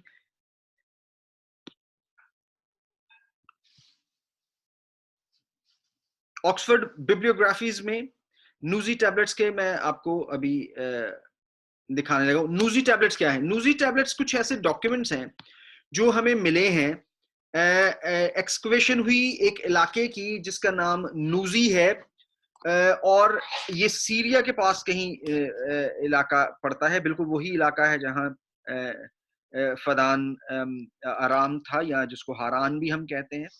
और 1500 से 2000 साल पहले जनाब मसीह से ये इलाका आबाद था और वहां पर उन्हें खुदाई के दौरान ना सिर्फ ये छोटे छोटे स्टैचूज मिले हैं, बल्कि दर हकीकत उनको कुछ कुछ स्क्रिप्ट्स भी मिले हैं, कुछ ऐसी चीजें मिली हैं जिसपे हमें उन्हें पता चलता है कि ये दर हकीकत नूजी टैबलेट्स क्या बता रही हैं। नूजी टैबलेट्स में मैं आपको एक और बड़ी जबरदस्त what I am going to tell you is perhaps आपने शायद कभी इसको ना पहले इस तरह सुना हो, इसलिए मैं चाहता हूं कि आप इसको जरूर फॉलो कीजिएगा और ध्यान से देखिएगा। नूजी टैबलेट्स जो हैं, Nuzi tablets are actually a record of something जो कि 2000 साल पहले की चीजों की खुदाई हुई है। वहां से कुछ, जैसे आपको पता है ना, डेड सी स्क्रोल्स मिले हैं और जिसमें हनूक की किताब भी उन्हें मिली है। जनाब हनूक की किताब का जिक्र यहूदा के खत में हमें मिलता है। प्रोफेसी भी जनाब मसीह के बारे में उन्होंने कर रखी है और ऐसी अजीब प्रोफेसी है जो कि एक्चुअली जनाब मसीह के फर्स्ट आमद से पहले उनकी दूसरी आमद के बाद की है। उनकी वो प्रोफेसी जो है वो दूसरी आमद की है। जी, आशर सामुएल मट्टू साहब ने कहा है कि वो पेगन खुदाओं पे विश्वास रखते थे। जी बिल्कुल, आप बिल्कुल सही कह रहे हैं कि वो पेगन खुदाओं पे विश्वास रखते थे। और सैमसन रत्ना साहब ने मुझे पूछा है कि जी आप ये हिब्रू जो बाइबल है ये कहाँ से? प्यारे भाई, ये ब्लू लेटर बाइबल है। इसको आप ब्लू लेटर बाइबल के नाम से ही सर्च कर सकते हैं। बाय द वे, मैं आपको इसका एग्जैक्ट रेफरेंस आपको मैं वेबसाइट भी यहाँ दिए देता हूँ ताकि आप इसको खुद भी रिसर्च कर सकें। This is wonderful. We all should share the word of God और हमें सीखना चाहिए। जैसे मैंने कहा है कि आप मेरी बातों पर नहीं, अमाल 17 बाब, उसकी रसूलों के माल 17 बाब, चेलियां दे कर्तव्य, उसको जरूर देखा करें। मैंने वेबसाइट का लिंक डाल दिया है, ब्लू लेटर बाइबल है। आप इसको जरूर पढ़ें, सीखें। बहुत सारी बातें, अच्छी बातें सीखने को मिलेंगी आपको यहाँ से। हमें ये पता चलता है कि ये नूजी टैबलेट्स जो डिस्कवर हुए थे, नूजी टैबलेट्स में ये बात हमें पता चलती है कि ये जो टेराफिम्स होते थे, अब आप यहाँ पे बड़े ध्यान से सुनिएगा, खुदा के कलाम में कोई बात बेकार नहीं लिखी, बड़ी कमाल बातें, बड़ी डिटेल से एक एक चीज को बड़े कमाल तरीके से लिखा गया है। और वो ये है, ध्यान से सुनिएगा। यहाँ लिखा है कि उन्होंने कहा कि हमारे बाप ने हमसे भी हमारा, ठीक है, तब राहल और लिया ने उसे जवाब दिया और कहा, जवाब दिया, क्या अब भी हमारे बाप के घर में कुछ हमारा बकरा या मिरास है? क्या वो हमको अजनबी के बराबर नहीं समझता? यानी कि हम उसकी नजर में भी कोई खास चीज नहीं है, क्योंकि उसने हमको भी बेच डाला और हमारे रुपए भी खा बैठा। इसलिए अब जो दौलत खुदा ने हमारे बाप से ली वो हमारी और हमारे फर्जंदों की है। बस जो कुछ खुदा ने तुझसे कहा वही कर। तब याकूब ने फिर अपने बच्चे उठाए और वो चल पड़े। लिखा है, सो राहल अपने बाप के बुतों को चुरा ले गई और याकूब लाबन अरामी के पास से चोरी से चला, क्योंकि उसने अपने भागने की खबर ना दी।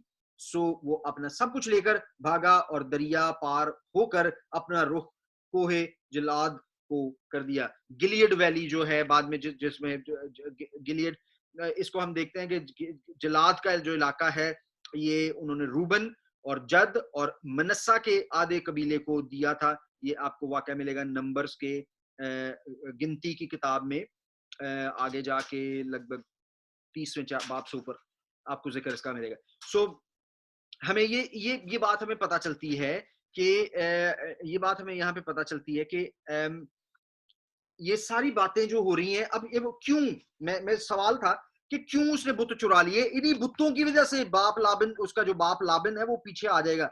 और आगे जाके फिर ये भी होता है कि इवन के याकूब ये भी कह देता कि मैंने तो चुराए नहीं, उसने तो चुराए नहीं होते, किसी को भी नहीं पता कि किसने चुराए हैं। सो वो ये भी कह देता कि जिसके पास से निकलेंगे तू उसको कत्ल कर देना, इतनी बड़ी बात उसने कर दी। लेकिन वो उसने छुपाए हुए थे वो छोटे छोटे। अब मैं आपको जो गहरी बात बताना चाहूँ कि जो नूजी टैबलेट्स जो स्क्रिप्ट हमें मिला है वो ये बात बताता है। नूजी टैबलेट से हमें ये बात पता चलती है, दो तीन बातें मैं आपको बताता चलूं कि ये जो छोटे छोटे बुत हैं, जो छोटे फिगरीन्स हैं, ये सिर्फ और सिर्फ आम खुदाओं या छोटे बुतों की हैसियत नहीं रखते। इनका होना किसी के पास भी मिरास की गारंटी है। ये मिरास की गारंटी भी होते थे। ये समझ लें कि ये आपकी जमीन की रजिस्ट्री है। So they were also not only gods, but they were also used as the registry of the or the ownership of the property. बाप की अगर सडनली डेथ हो जाती थी तो जिस बेटे के पास ये टेराफिम्स होते थे वो जायदाद का असल वारिस उसको माना जाता था, और वो फैसला अगर करता कि बाकियों को बांटा जाए तो बांटा जाता, अदरवाइज वो खुद रख लिया करता था। So that is how Nuzi tablets tell us के ये टेराफिम्स क्या चीज है। फिर दूसरी बात, एक बात मैं आपको मजे की बात बताऊं, नूजी टैबलेट्स में ये बात आप यकीन मानिए कि थोड़ी देर पहले ये नूजी टैबलेट्स डिस्कवर हुई हैं, सो इससे पहले ये रिसर्चेस मौजूद नहीं थी। ये बड़ी यूनिक रिसर्चेस। नूजी टैबलेट्स में हम अक्सर ये तो कह देते हैं, बल्कि मैंने भी जब जितनी दफा मुझे ये बात हालांकि पहले पता थी, मैंने जानबूझ के ये इसी वक्त के लिए रख छोड़ी थी। बाप इब्राहिम ने 2 दफा अपनी बीवी सारा को, अपनी बहन का, बाप इसहाक ने भी हमें नजर आता है अभी मलक के सामने जरार उर्दू में है, गिरार इंग्लिश में है, जो जरार के जगह है, जरार का जो सिटी है, उस जगह पर जाकर उन्होंने अपनी बीवी रिबका के बारे में कहा ये मेरी बहन है।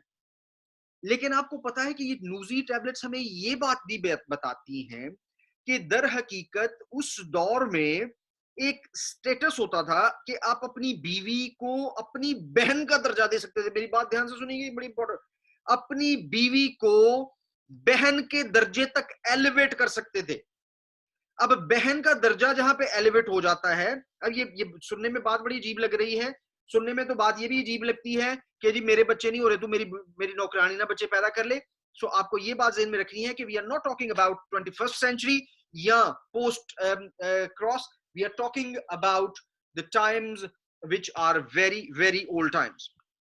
So उस दौर में हम ये देखते हैं कि जो बीवियां, ज्यादा बीवियां हुआ करती थी, उनमें से आप एक बीवी को, जो सबसे प्यारी बीवी होती थी, जो सबसे अच्छी बीवियां कह सकते हैं, प्यारी बीवी का जिसको खिताब दिया जा सकता है, वो बीवी का खिताब जिसको अगर उसको एलिवेट करना होता था तो हस्बैंड अपनी बीवी को अपनी बहन के स्टेटस तक एग्जॉल्ट कर देता था। ये नूजी टैबलेट्स के मुताबिक ये इंफॉर्मेशन आज हमें मिलती है। सो हम ये कह सकते हैं कि शायद बाप इब्राहिम अपनी बीवी को, क्योंकि उनकी और भी शायद उसको एग्जॉल्ट, लेकिन हमें ये बाइबल कलाम बड़ा क्लियरली बताता है कि वो डरते थे, और उन्होंने बकायदा मुंह से भी इस बात का इकरार किया है कि और इसीलिए वो अपने, और फिर हम देखते हैं कि अभी मलक ने जब बाप इब्राहिम को बहुत सारा सोना चांदी और भेड़ बकरियां, गधे, ऊंट दिए जब उनकी बीवी वापस की, तो उसमें स्पेसिफिकली ये बात लिखी है कि फिर उसके बाद हमें ये क्लियरली पता चलता है कि वहां पे लिखा है कि उसने कहा कि मैंने तेरे भाई के सामने जो है ये सब कुछ दिया है, और प्लीज मुझे माफ करो। और खुदा ने फिर उनकी जो नौकर थे और सारे जो लोग थे उनके रहम भी खोल दिए थे। उससे पहले उनकी जो है बच्चे बंद हो गए थे। खुदा का कलाम जैसा हमें बयान करता है कि उनके बच्चे नहीं हो रहे थे। So this is a very very interesting insight जो कि मुझे मिली थी, जो मैं चाह रहा था मैं आप सबसे जरूर शेयर करूं।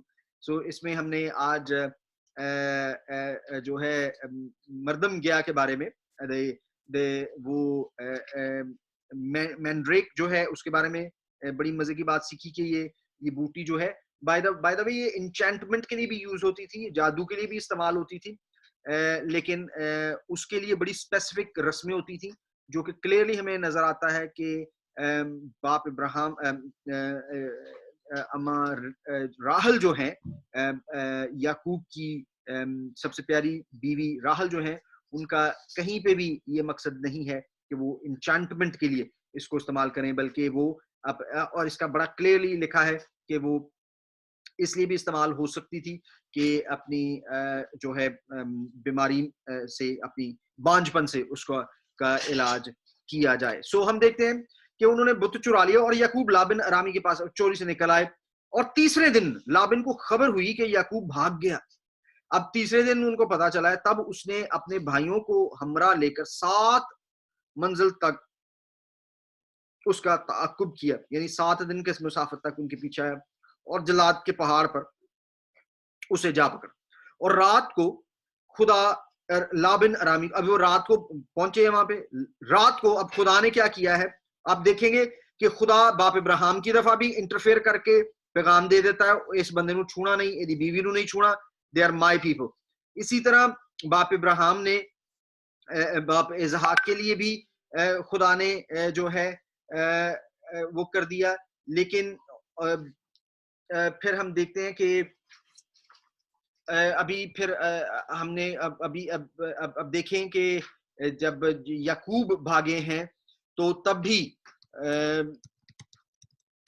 खुदा ने लाबिन को जो है वो बकायदा ये कहा है कि तुमने इसको नहीं छूना। और खुदा रात को खुदा लाबिन अरामी के पास ख्वाब में आया और उससे कहा कि खबरदार तू याकूब को बुरा या भला कुछ ना कहना। और लाबिन याकूब के बराबर जा पहुंचा और याकूब, ये हो सकता है कि ये एक दिन पहले, जिस दिन वो पहुंचने वाले हैं उससे एक दिन पहले खुदा उनको रात को नजर आ गया, बिकॉज 7 रातों का सफर करके वो उनके पास पहुंचे।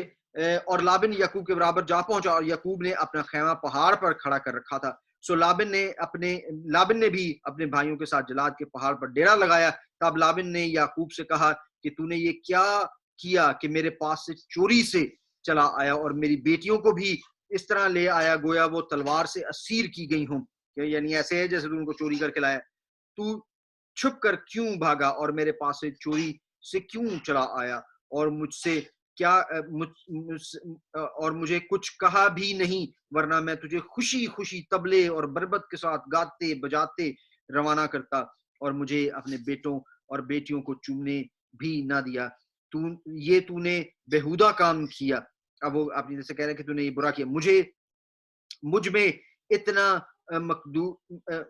मकदूर है कि तुमको दुख दूं, कि वो कह रहा है कि मैं दिस इज इन माय, मैं तुझे दुख पहुंचा सकता हूं, लेकिन तेरे बाप के खुदा ने, बड़ा क्लियरली ही इज टेलिंग कि किसने, तेरे बाप के खुदा ने,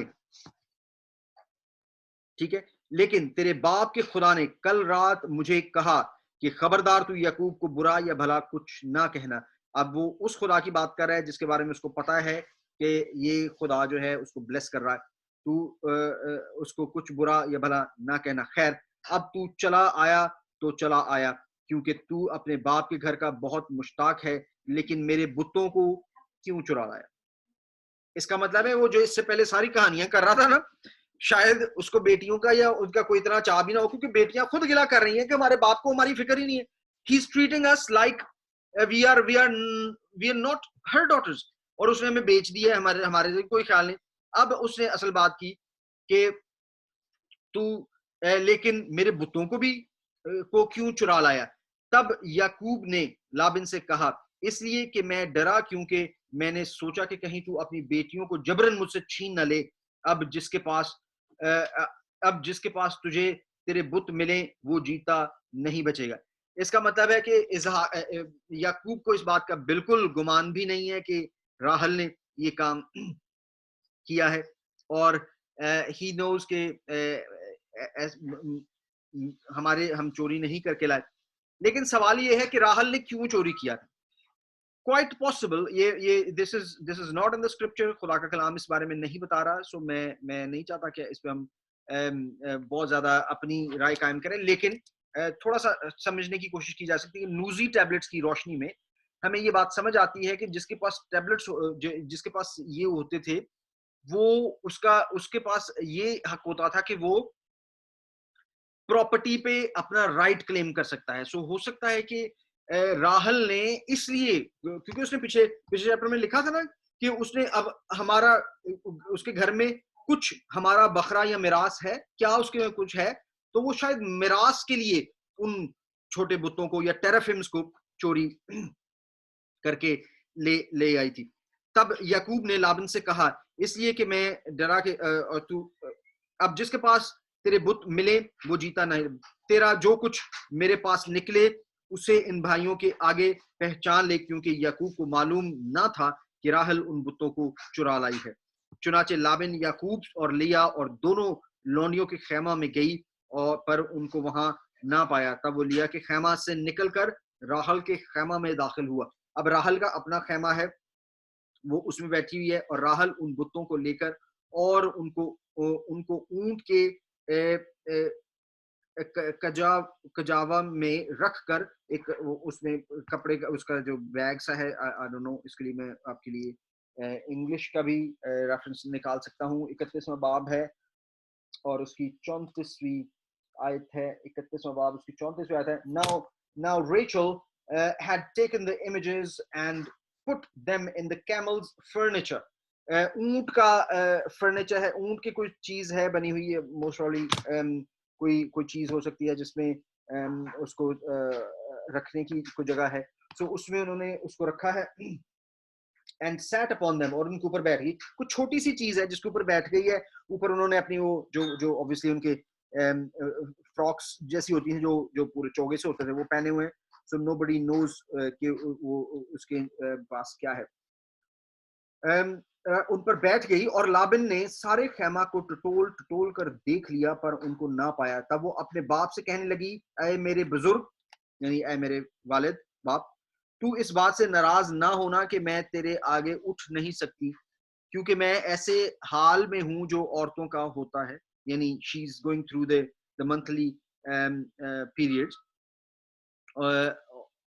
औरतों का हुआ करता है। सो उसने ढूंढा पर वो बुत उसको ना मिले। तब याकूब ने गजबनाक होकर लाबिन से, अब उसको जब पता चल गया याकूब को कि वाकई हमने चोरी नहीं किया, अब याकूब उस पे बरस रहे हैं। तब याकूब ने गजबनाक होकर लाबिन को मलामत की, और याकूब लाबिन से कहने लगा, मेरा क्या जुर्म है और क्या कसूर है कि तूने ऐसी तुंदी से मेरा ताक़ुब किया, यानी कि वो गुस्सा हो रहे हैं कि तूने मुझे ऐसे चोरों की तरह तूने मुझे आके पकड़ा है। तूने जो मेरा सारा असबाब टटोल कर देख लिया, तो तुझे तेरे घर के असबाब में से क्या चीज मिली? अगर कुछ है कुछ है तो उसे मेरे और अपने भाइयों के आगे रख, और वो हम दोनों के दरमियान इंसाफ करें। मैं पूरे 20 बरस तेरे साथ रहा हूं। अब वो 20 बरस उसकी खिदमत करने के बाद जा रहे हैं। ना तो कभी तेरी भेड़ बकरियों का गाब गिरा, यानी ना उनका गाब, वही जो मैंने बताया गाबन जो उनके प्रेगनेंसी है, ना उनका कभी गाब गिरा, ना तेरे रेवड़ के मेंढे मैंने खाए, जैसे दरिंदों ने जिसे दरिंदों ने फाड़ा, मैं उसे तेरे पास ना लाया। उसका नुकसान मैंने सहा, यानी जो नुकसान भी हो जाता था वो भी मैं उठाता था। जो रात को या जो दिन को या रात को चोरी किया, उसे तूने मुझसे तलब किया। मेरा हाल ये रहा कि मैं दिन को गर्मी और रात को सर्दी में मरा, और मेरी आंखों से नींद दूर रहती थी। अब यहाँ पर ये जो पॉइंट यहाँ पे लिखा हो ना कि मैं दिन को गर्मी में और रात को सर्दी में मरा, और मेरी आंखों से, इस पॉइंट को यूज करके एक अपोलोजिस्ट है पाकिस्तान के, उनका नाम है ज़ियाउल मसीह। उन्होंने ये साबित करने की कोशिश की है कि जनाब मसीह की पैदाइश जो है वो सर्दियों में हुई है। हालांकि इसका मतलब हरगिज यहाँ से ऐसा नहीं निकाला जा सकता। और मेरी आंखों से नींद दूर रहती थी। मैं 20 बरस तक तेरे घर में रहा। 14 बरस तक मैंने तेरी दोनों बेटियों की खातिर और 6 बरस तक भेड़ बकरियों की खातिर तेरी खिदमत की। तूने 10 बार मेरी मजदूरी बदल डाली। अगर मेरे बाप का खुदा इब्राहिम का माबूद, जिसका रोब इसहाक मानता है, मेरी तरफ ना होता तो जरूर ही तू मुझे खाली हाथ जाने देता। यानी वो उसको साफ कह रहा है कि तू धोखेबाज है, तूने मेरे साथ ज्यादती की है, और सिर्फ मेरे खुदा के रोब की वजह से तू मुझे ये सब कुछ दे रहा जो मेरा अभी है। खुदा ने मेरी मुसीबत और मेरे हाथों की मिन्नत देखी, और कल रात तुझे डांटा भी। तब लाबिन ने याकूब को जवाब दिया, ये बेटियां मेरी और ये लड़के भी मेरे, और ये भेड़ बकरियां भी मेरी हैं, बल्कि जो कुछ तुझे दिखाई देता है सब मेरा ही है। सो मैं आज के दिन अपनी ही बेटियों से या उनके लड़कों से जो उनके हुए क्या कर सकता हूं? बस अब कि मैं और तू दोनों मिलकर आपस में एक अहद बांधें और वही मेरे और तेरे दरमियान गवाह होगा। नूजी टैबलेट्स में एक और बात लिखी हुई है, उन्होंने लिखा है कि जब टेराफिम्स ना हो तो सरहदों का तयन किया जाता था। जब टैबलेट्स नूजी टैबलेट्स नहीं रहते थे तो अब सरहदों का तयन किया जाता था, और उन सरहदों के तयन से ये बात पता की जाती थी कि यहां से यहां तक ये जमीन फलां बंदे की अथॉरिटी में है, और उसको फिर वायलेट नहीं किया जाता था। अब यहाँ पर वो जो है इस बात का तयन करने लगे हैं कि जी अब वो तो बुत तो नहीं मिले हैं मेरे, सो मेरे लिए तू आके आ और हम इस जो है इसको एक हद खड़ी कर दें। सो तब बस अब आ कि मैं और तू दोनों मिलकर आपस में एक अहद बांधे और वही मेरे और तेरे में गवाह हो। तब याकूब ने एक पत्थर लेकर उसके सतून की तरह खड़ा किया, और याकूब ने अपने भाइयों से कहा कि पत्थर जमा करो। उन्होंने पत्थर जमा करके ढेर लगा दिया, और वहीं उस ढेर के पास उन्होंने खाना खाया, और लाबिन ने उसका नाम यजर शौदा शौदा था, और याकूब ने जिलाद रखा। और लाबिन ने कहा कि ये डेरा आज के दिन मेरे और तेरे दरमियान गवाह होगा। किस बात का? कि हमने एक अहद बांध लिया है, इसलिए उसका नाम जिलाद रखा गया। और मिस्फा भी, क्योंकि लाबिन ने कहा कि जब हम एक दूसरे से गैर हाजिर हों तो खुदा मेरे और तेरे बीच निगरानी करता रहे। अगर तू मेरी बेटियों को दुख दे और उनके सिवा और बीवियां करे तो कोई आदमी हमारे साथ नहीं, पर देख तेरा खुदा और तेरे बीच में देख मेरे और तेरे बीच में गवाह है। अब वो अपनी बेटियों के लिए फाइनली कुछ ऐसा इंतजाम कर रहा है जिससे उसको लग रहा है कि मैं अपनी बेटियों को सिक्योर कर रहा हूँ, लेकिन उसको शायद ये बात नहीं पता है कि ये उसके बाप ने भी उसको ये बकायदा बता रखा है कि तूने बाहर से शादी नहीं करनी, तो सिर्फ वहीं से शादी करनी है जहाँ पे मैं तुझे भेज रहा हूँ। So he was not going to.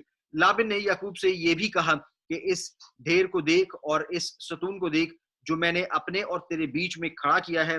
ये ढेर गवाह हो और ये सतून गवाह हो। जरर पहुंचाने के लिए ना जरर पहुंचाने के लिए ना तू मैं इस डेरे और डेरे से इधर तेरी तरफ तजावज करूं, और ना तू इस डेरे से सतून से इधर मेरी तरफ तजावज करे। अब ये देख रहे हैं, आप समझ रहे हैं बात? ये यहाँ पर वो बाउंड्री डिक्लेयर कर रहा है कि this is now the boundary. ये इससे आगे मैंने नहीं आना, इससे आगे तूने नहीं आना। इब्राहिम का खुदा और नहूर का खुदा। और नहूर कौन है? नहूर कौन है? ये लाबिन का दादा है, सॉरी लाबिन का बाप है। वो कह रहा है कि इब्राहिम का खुदा और नहूर का खुदा और उनके बाप का खुदा हमारे बीच में इंसाफ करे। और याकूब ने उस जात की कसम खाई जिसका रूप उसका बाप इसहाक मानता था, यानी उसने खुदा की कसम खाई। तब याकूब ने वहीं पहाड़ पर कुर्बानी चढ़ाई और अपने भाइयों को खाने पर बुलाया, और उन्होंने खाया पिया और रात पहाड़ पर काटी। और लाबिन सुबह सवेरे उठा और अपने बेटों और अपनी बेटियों को चूमा और उनको दुआ देकर रवाना हो गया और अपने मकान को लौटा। और याकूब ने भी अपनी राह ली और खुदा के फरिश्ते अपनी राह ली और खुदा के फरिश्ते उसे मिले, और याकूब ने उनको देखकर कहा ये खुदा का लश्कर है, और उस जगह का नाम महानाईम रख दिया। जर्मनी में एक इलाका है उसे मानहाइम कहते हैं, उससे मुझे ये बड़ा मिलता जुलता लग रहा है। जर्मनी नहीं है, दिस इज डेफिनेटली जिलाद का इलाका है, गिलियड, जिसको बाद में हम जानते हैं कि जब वो 400 साल गुलामी काटने के बाद वापस आएंगे तो रूबन, जद और मनस्सा का आधा कबीला, उनको ये वाला इलाका मिलेगा, और महानाईम इसका नाम रखा गया। आज का सेशन हम यहीं पे ख़त्म करते हैं और हम अपने सेशन को दोबारा से फिर आगे को कंटिन्यू करेंगे। मैं आपको फिर से बताता चलूं कि आप अपने लिए प्लीज़ जो है रिसर्च ज़रूर किया करें, खुदा के कलाम को पढ़ा करें। ये बहुत ज़बरदस्त बात है, बड़ी अच्छी बात है कि हम खुद भी खुदा के कलाम का मुताला करते रहें, उसको सीखते रहें, और उसके बारे में ना सिर्फ ये कि कोई आपको बताए बल्कि आपको खुद भी रिसर्च करना बहुत ज़रूरी है। मैं उम्मीद करता हूँ कि आज के कलाम के वसीला से आप सब ने बड़ी बरकत पाई। मैंने देखा है कि इमानुअल फ़खर भाई मुझे ज्वाइन किए रहे, एक और हमारी बहन थी, उन्होंने हमें जूम पे ज्वाइन किया, लेकिन ज़्यादा लोगों ने जो है फेसबुक पे ज्वाइन किया, अप टू 15-16 लोग भी थे। लेकिन मैं आपसे कहूँगा कि आप इस पे भी अगर आना चाहें तो आइए, और फेसबुक पे भी आप ज्वाइन करें तो दैट्स परफेक्टली फाइन। और अगर आपको आज के कलाम के वसीला से बरकत मिली है तो प्लीज़ उसको ज़रूर शेयर कीजिए, दूसरों तक पहुँचाएं ताकि खुदा का कलाम आगे पहुँच सके। और इसमें मेरी कोई बढ़ाई नहीं, मेरा कोई कमाल नहीं।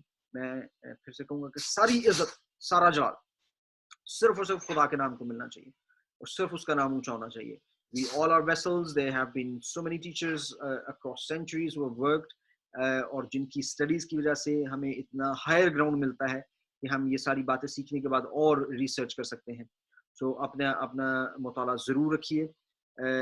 बहुत से लोग जो हैं वो सिर्फ मौजों के पीछे भागते हैं, बहुत से लोग जो हैं वो साइंस एंड इनके पीछे भागते हैं कि जी लूले ठीक हो रहे हैं, लंगड़े चलन दे देने, अंधे देख रहे हैं। बहुत अच्छी बात है, मैं ये नहीं कहता, लेकिन अनफॉर्चुनेटली वो नए सिरे से पैदा तो हो जाते हैं लेकिन वो बच्चे ही रहते हैं। और खुदा के कलाम में एक आयत बड़ी खास लिखी हुई है जो मैं आपके आज गोशगुजार करना चाहता हूँ। लिखा हुआ है कि वक्त के एतबार से तो तुझे उस्ताद होना चाहिए था, मगर इस बात की हाजत है कि कोई मसीह की इब्तदाई तालीम के असूल तुम्हें फिर से सिखाए।